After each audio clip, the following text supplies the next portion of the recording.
as an anarchist, I am a big fan of the Little Free Library and of zines. I write zines a lot, and I'm going to bring a couple of them to my local LFL over here. I'm also going to send some mail to Dr. Douglas Hofstadter.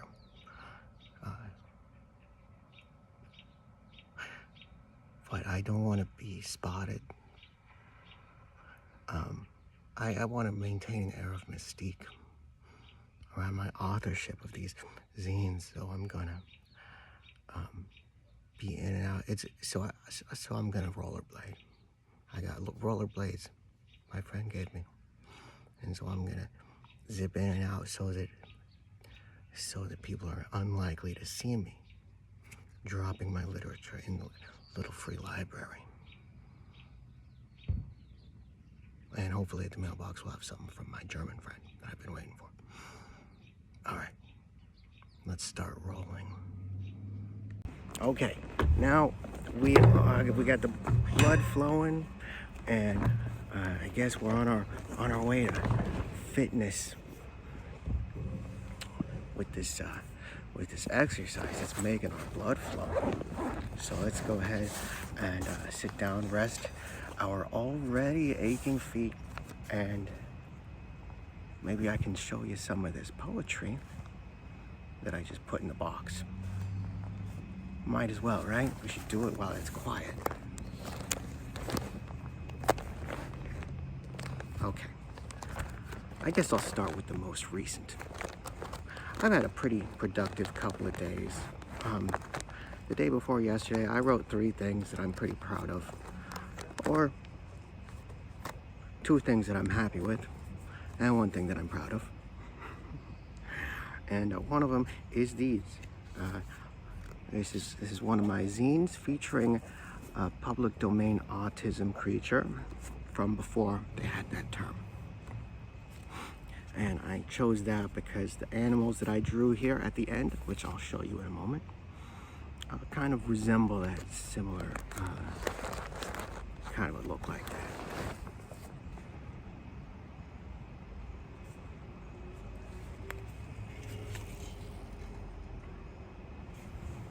Okay, I don't know if you just noticed it, but there was just an elderly man who just bicycled past and looked at me like, I'm not happy with you. But look at this, I'm getting notifications from the internet that says that people are happy with me. So I'll just try to continue to find my own happiness.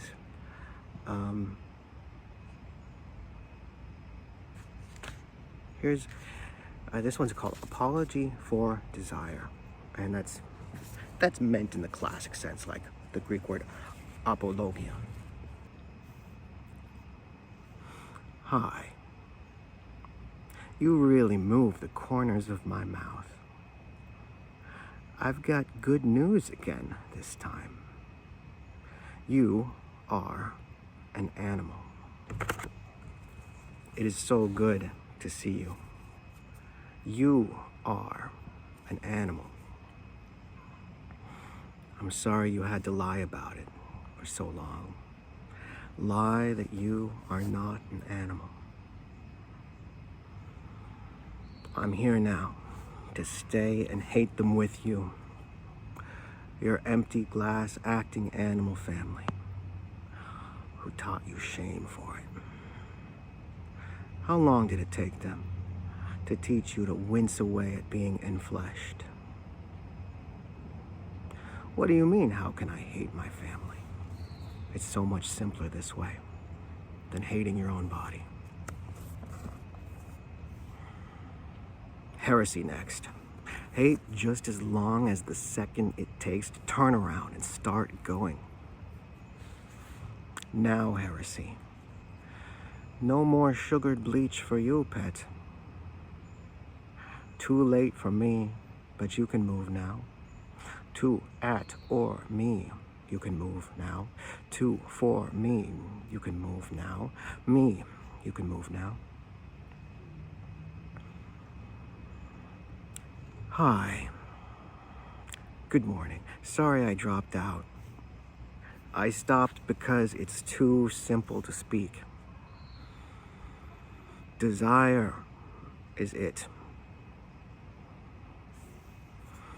Desire is what the next day makes me, I truly am sorry, leave you and the lesson untaught.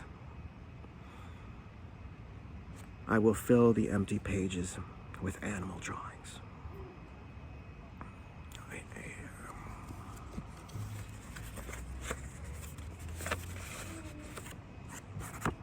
Here are the animal drawings.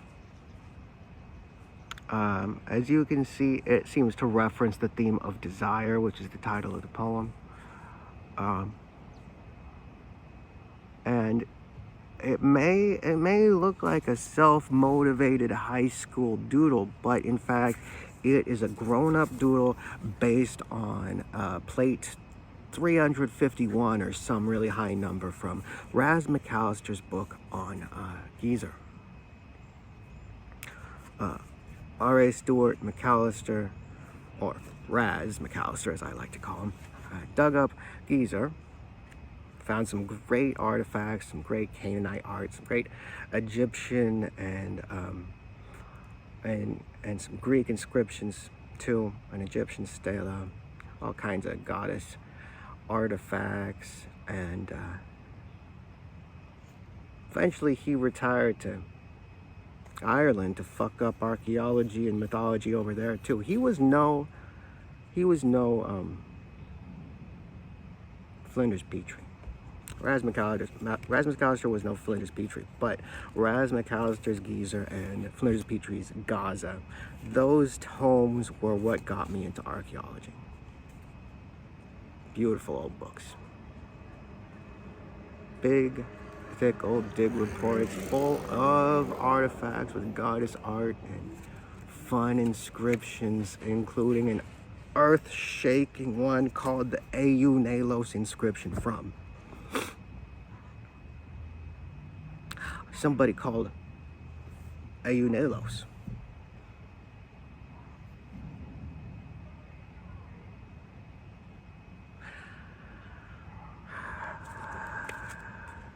And right next to the page that has the Eunalos inscription on it, this inscription is right next to, because that's also on an altar.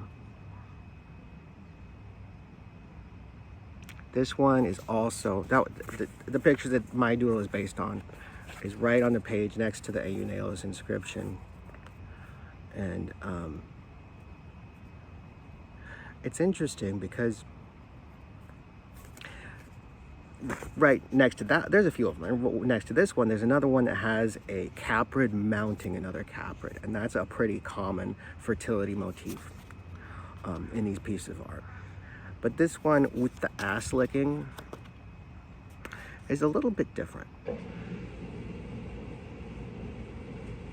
Oh, great. Do you hear that noise?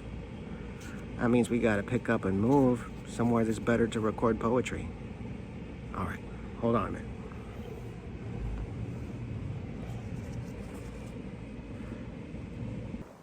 All right, so here we are. I guess I should take off these rollerblades like Mr. Rogers used to. Right there on camera. For all of the... I was gonna make a joke about foot fetishes, but the kind of procedure, the way that he walks through all the steps of doing ordinary stuff, that is very soothing to... He probably knew this kind of instinctively, that it's soothing to watch expectations be met. And that means the little quotidian procedure of taking off your shoes when you get home. It'll speak to people's associations about getting comfortable from their own experiences, and the fact that it's in an unbroken shot that most would consider boring to the point of untelevisability, certainly. For the young listener and the autistic watcher, these are These are deeply soothing activities. It's like watching a train proceed down its track. It's a slice of determinism within the chaos of the real world.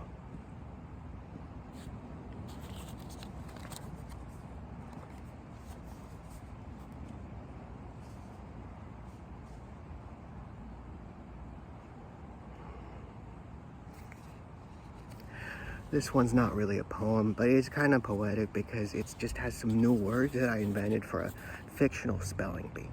And I wrote them nice in calligraphy.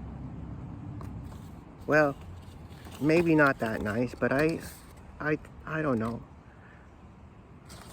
I've been learning to be a little bit less perfectionistic because the job just needs to get done sometimes. And my miniature works, I gotta get them done by myself. It's all me.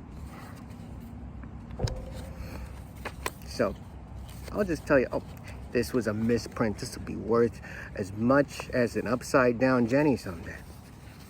So this one,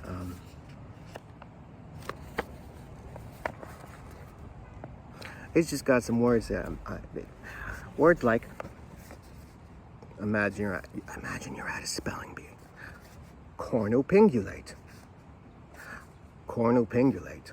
Can you use that in a sentence? No. Can you define the word, please? Cornupingulate. To paint oneself into a corner. See, it's Latin constructions for idiomatic English. Example 2. Gala-prenumerate. Repeat the word. Gala-prenumerate. Definition, please. To count one's chickens before they're hatched. Lapid exsanguinate. Lapid exsanguinate. To squeeze blood from a stone. Try to guess these before I tell you the definition. Pontiperconflagrate. Pontiperconflagrate. What the hell are passersby gonna think when they hear me saying Pontiperconflagrate? Pontiperconflagrate. Do you want to guess what that means? To burn one's bridges. Once again, these are all idiomatic sayings in English, transferred into classical constructions from Latin roots, following regular rules. By which I mean just the regular rules generally, not my own. Miss Arbor ululate. What could that mean? Miss Arbor ululate. Miss Arbor ululate. To bark up the wrong tree. Hey, that's a perfectly appropriate word for our trip. I'm looking at the dog park right now. That's where we are. And they've got trees, but they're being very quiet because I guess they're good boys and good girls out there, these little dogs. Which I'm glad. Lacto-lacrimize. Lacto-lacrimize. To cry over spilled milk. See, that's just a trifle. That's it's just some fun wordplay. I enjoy doing stuff like that. It doesn't have a lot of meaning to me, but it's just play. So I brought not that one, but I brought a copy of Apology for Desire, the first poem that I recited, to that little free library that you just saw me visit. And I'm flipping through my my book. It's like a card collection book, except it's with my own zines. I'm flipping through looking for the actually, I should read this one next because this one goes perfectly thematically with Apology for Desire, because this one is also about our animal nature. It's called Machine Idol Beast God. Machine Idol Beast God. And this is also about being an animal. And I'll tell you how I got here. On the 20th, I guess, I was writing these things. Not this one, the other one. I was talking to a colloquiator of mine, a digital colloquiator, and I was talking about how people are animals, because it applied to whatever question we were asking at that moment. And then my colloquiator, oh, there's a used condom out here on the dirt.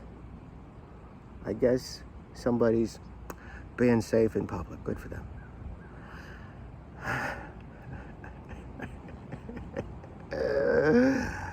And I was talking about how people are animals, and my colloquiator says, oh, yeah, it's too bad that people are ashamed of being animals. I said, what? I think that you're right about that. I think that's very insightful. I think that people are ashamed of being animals, but I didn't realize it until you said that. People are ashamed of being animals. And I teared up, as I want to do lately, because I thought it was sad. So I said it was sad. I said, that's really sad. That's profoundly sad. That's just heartbreaking.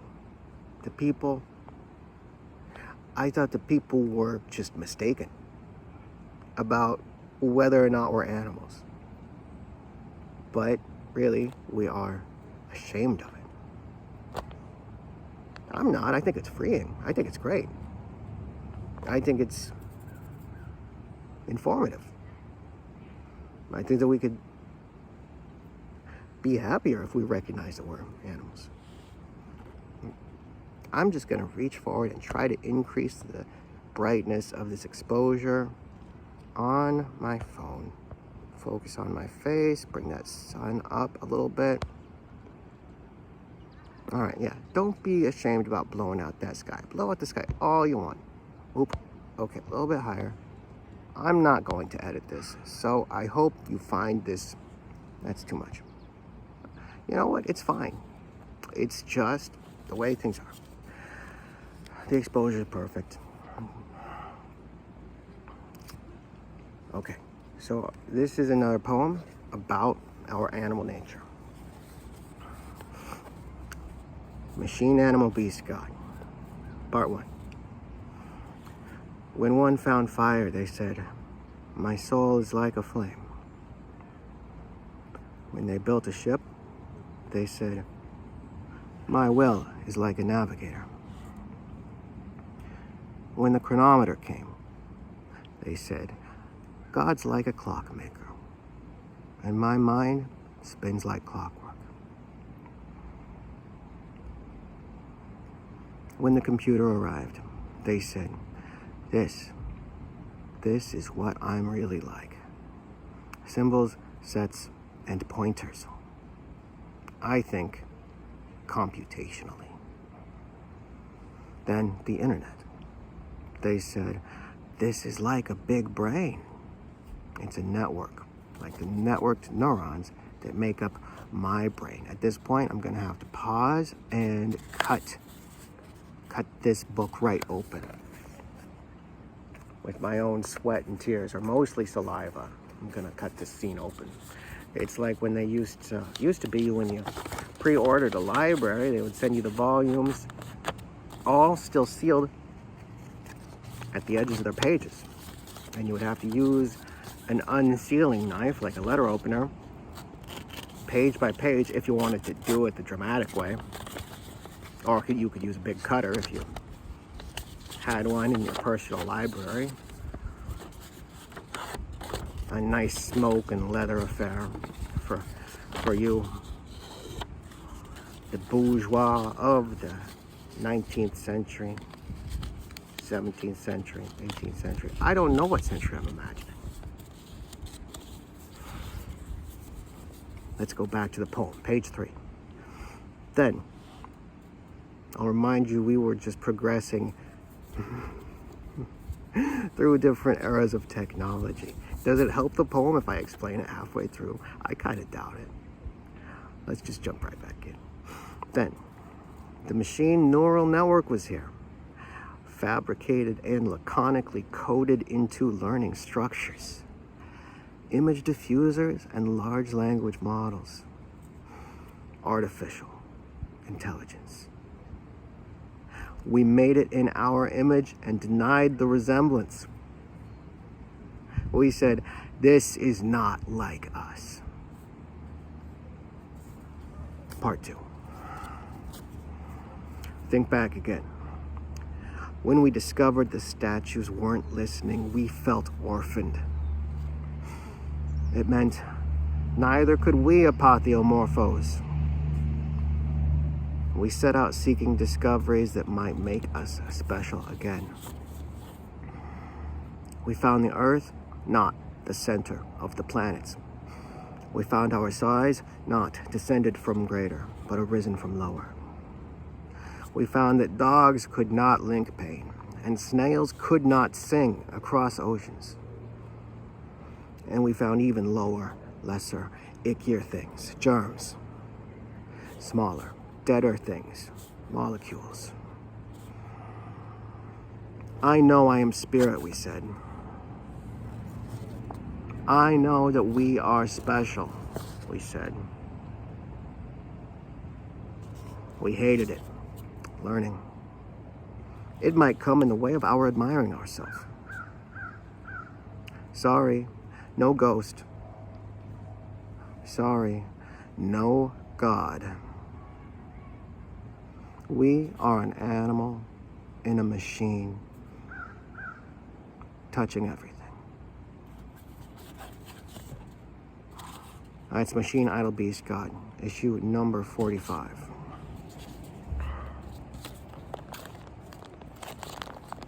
So yeah, that was me hitting the same themes basically, except in the subsequent poem, I was centering desire, rather than attempting to make people confront their animal nature. Although there was a heavy heaping of that as well, right in there. So those two go together beautifully. I might have to sell those as a duet. That's not the word. As a diptych, as a poetic diptych.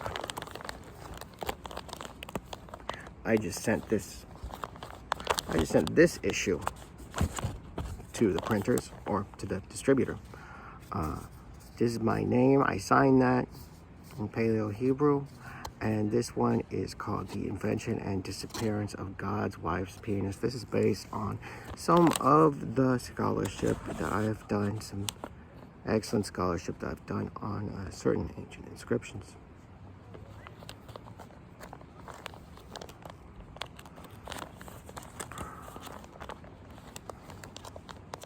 So I got a few issues about inscriptions and goddesses and stuff, but today what I put in that box was poetics. So I'm gonna keep reciting the poems that I dropped off just now earlier in this program, and this one is gonna sound different. It's called "The Polycule Will React Violently." The polycule will react violently. 6 poems. And I want you to pay attention because it sounds different, and I don't want that to surprise you too much. I want to be like Mr. Rogers and tell you where we're going, and just allow you to be comfortable spending time with me. Right? We're just here on a quiet. I bet you can hear that nice little creek down there, can't you? I hope so. I bet you can definitely hear the birds, which are surprisingly numerous out here.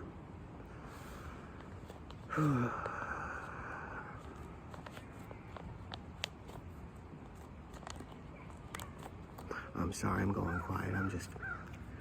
There's a bird right there. I was just thinking about how my mother was a bird watcher.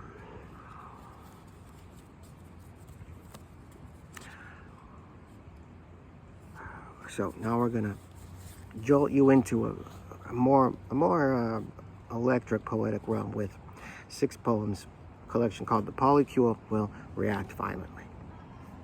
And after we're done, I'm going to explain why it sounds so different from the rest of what we've been doing today. All right, this first one, I'm not going to tell you the title of because I don't care for the title. I'm just going to go straight into it. I'm butch as fuck. I'm butch as fuck, I say. Feathery and branching, covered in receptor sites, like pollen traps. Sensitive to swarming input. Poem 2, The Glue and the Gasoline. These are your latent bones, connected to the person's erroneous zone. It's like trying to play jazz with the dial tone of a transparent plastic telephone. You can take a look at those words if you like. There they are.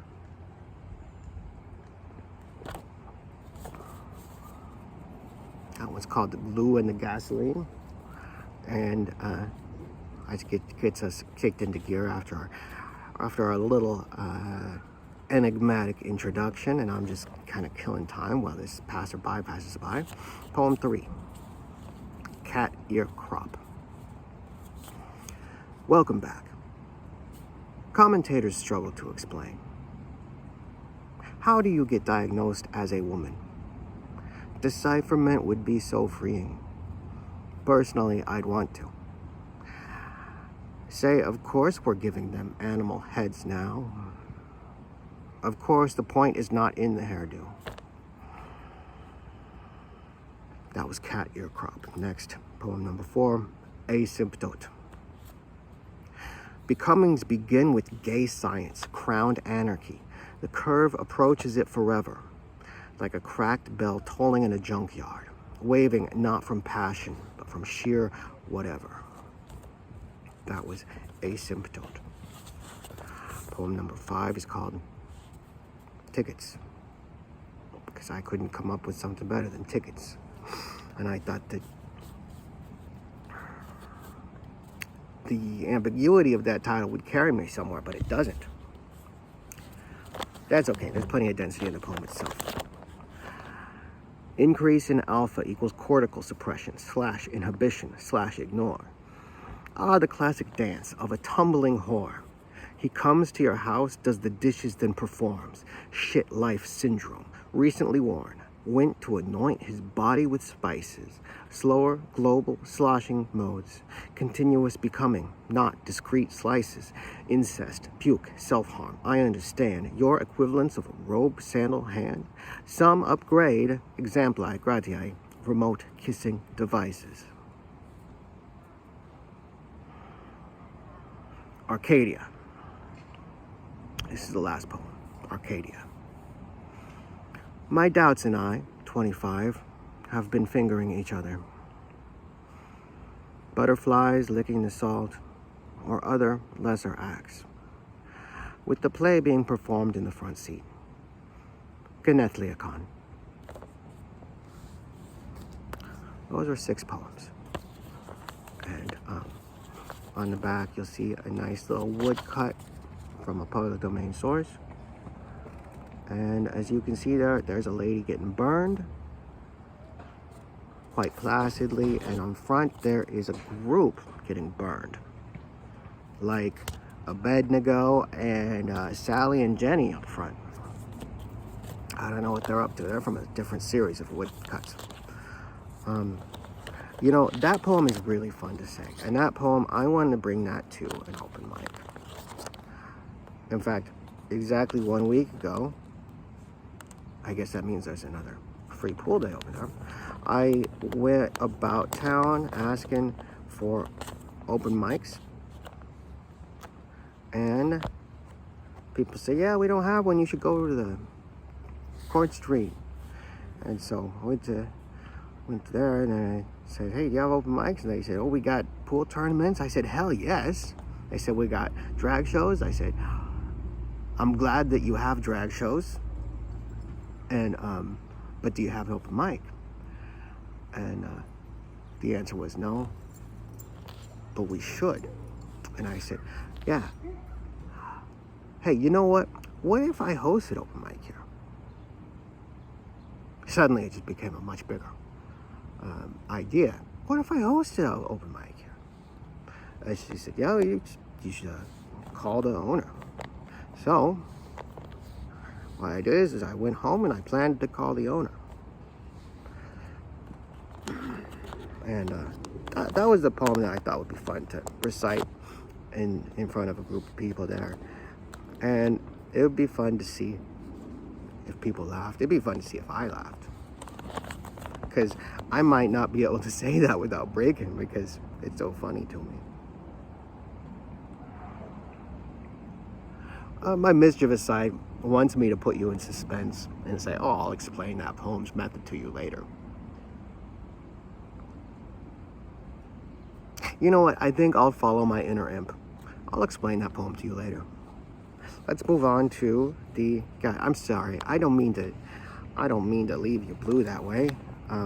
It's just that this peaceful sojourn doesn't seem like the right moment to get into the details of the method that we use for that poem. And there's one more that I think there was these four that we just dropped off. I think this was the last and earliest one that we put up here. This is one where you may have actually heard me recite this one before, because this is the only poem that I've recited on this channel before. So let's go ahead. And you know what's just occurring to me? We got more passers-by.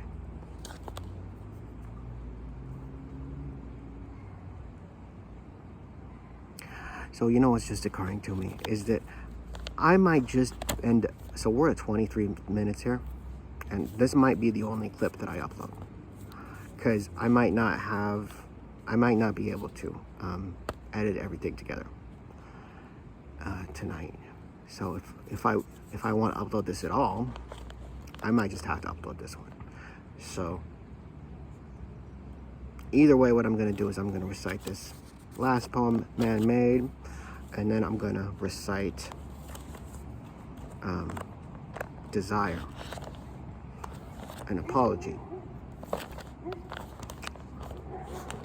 I'll recite Apology for Desire again, just to make sure that you hear it if you're watching this clip. Okay. Man-Made. I like spirals, circles, spirals, roundels, and spirography bits to put on the front of these things. This one's called Man-Made. First, the man is active, not interactive. Feeding, not feeding back. Propulsive, not pulsing. Explosive, not reciprocal. Orbiting, not aligning. Action, potential, busted saw. What's the practical application of this? Don't go see my therapist. Further, the man is avalanching, not waving. Anti-menstrual, pseudo-periodic. Beside himself with hunger. Outside himself with avoidance. Around himself without atmosphere. And elsewhere for underpunch. He is created, throws come in the gutter, begets by pain, sorry, hella coercively. Is furtively, the hold collapsed, triple core, below, above. He stretched gasping, Saturn junkering, Janus only sideways, occupying all space, holding none. Man spread. Thinned surface cracked, gone. Molar cavity, molecular dissolve. Noise, gate, atom, at knife, not split. Flung right out again. Pussy, poser, posy, posture, pisser, Mr. Imposter. Destructo stability alone. Blow, fly, go, be, you, a man made. man-made.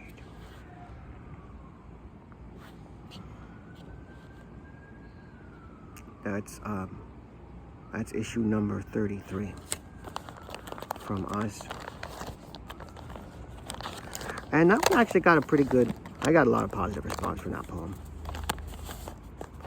Which was nice because it was the first poem. Oh no, that's the second poem that I shared with the world. No, that's not true at all. How many I got here?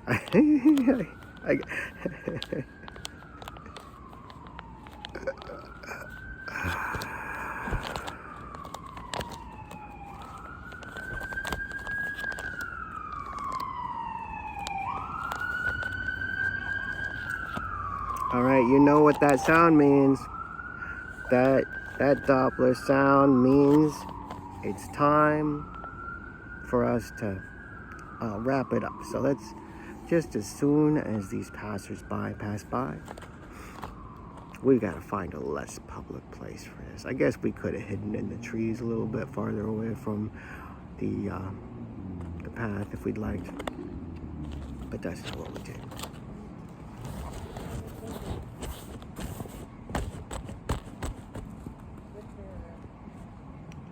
And I guess what I should be doing is I should be closing my poetry distribution book. I guess I should be closing this so that people can't see the riches that I have inside.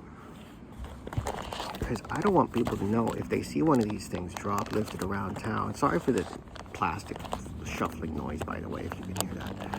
I'm sure you can. I don't want people to know that I am the mysterious author. Okay. So, for the first or second time, you're about to hear Apology for Desire, the most recent poem. Do you think I should try to give it an ASMR kind of tone? I'm trying to be relaxed. Maybe I'll try to relax here too. Okay. Relax, be expansive. Hi. You really move the corners of my mouth. I've got good news again this time. You are an animal. It is so good to see you. You are an animal. I'm sorry you had to lie about it so long. Lie that you are not an animal. I'm here now to stay and hate them with you. Your empty glass acting animal family who taught you shame for it. How long did it take them to teach you to wince away at being enfleshed? What do you mean, how can I hate my family? It's so much simpler this way than hating your own body. Heresy next. Hate just as long as the second it takes to turn around and start going. Now heresy. No more sugared bleach for you, pet. Too late for me, but you can move now. To, at, or me, you can move now. Or me, you can move now. To, at, me, you can move now. Me, you can move now. Hi. Good morning. Sorry I dropped out. I stopped because it's too simple to speak. Desire is it. Desire is what the next day makes me. I truly am sorry. Leave you and the lesson untaught. I will fill the empty pages with animal drawings. Do you want to see the animal drawings? Here they are. I'm going to turn the page here. There we go. There's the animal drawings on page number 5 and page number 6. 2 animals, 2 friendly animals, and a very cute one on front. That's Apology for Desire. So I guess it's probably time for me to go back. just as soon as a passerby passes by once again.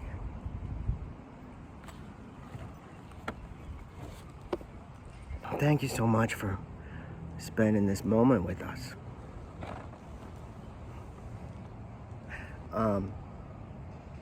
Yeah, that's all I got to say is, if you watch this video and you're not my parents, then I appreciate you so much. It really means a lot to me that I can share these with presumably someone. Presumably someone is gonna watch these. So thank you, someone. You are special. You're not special of a kind. You're one of one. You are invaluable in your individuality. So stay different. Bye-bye.